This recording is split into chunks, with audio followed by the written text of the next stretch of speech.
आओगे देखते। चल ज्यादा भौंक मत, 5 लाख वाले कुत्ते। आरसीबी वालों का जर्सी खून की तरह लाल है।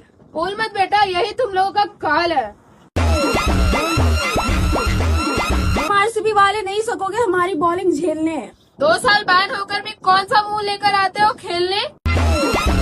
तुमको पता है भारत सरकार अगर चाहती तो 3 और 4 के भी सिक्के निकाल सकती थी, लेकिन उन्होंने सिर्फ 1, 2 और 5 के ही सिक्के निकाले। पूछो क्यों?